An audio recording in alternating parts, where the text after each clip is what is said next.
ya sia te zong India lampan hai te tua zata US te na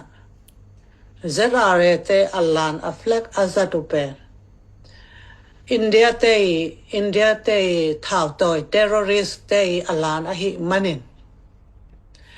hito kisai Indian embassy banga report ke pelle ala hoi dia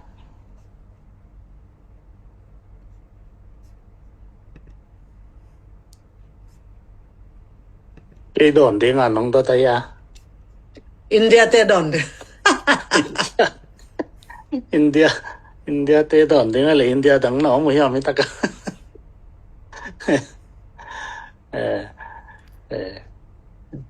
แต่ตัวลำเบลbằng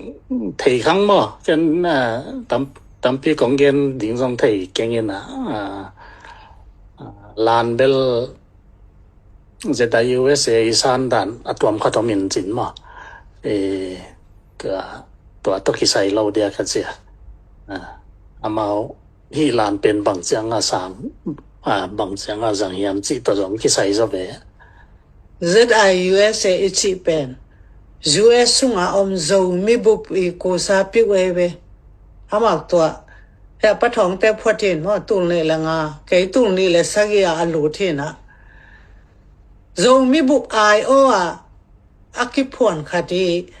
zat ding ina zedare alan pen akilom mahiam India te tapong te alan hello mo terrorist te alan hello mo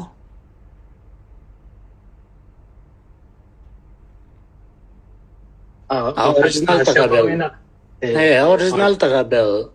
tua bel hi mo in tua mana banganga zeta USA jang yam chi to ki sai hi za ding e tua mana amao isan dan ka chi pen tua alan bel atak taka ongki patna India pan hi in ai hang bangang zeta USA jang yam chi to ki sai pen zeta USA san dan to ki sai za ding ka chi na to ZIUSA asang hilowin tulay taka amakai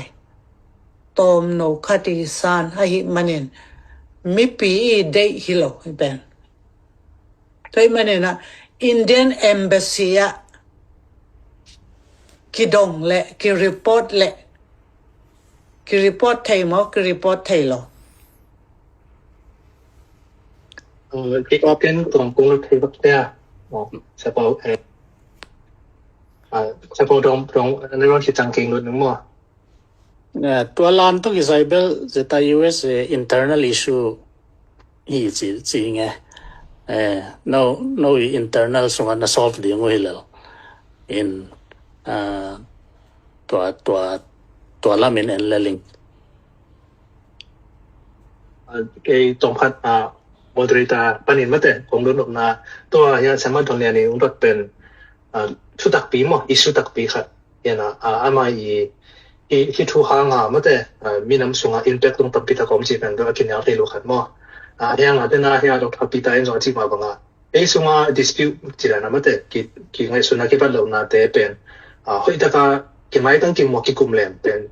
chi ram na ma mano so mo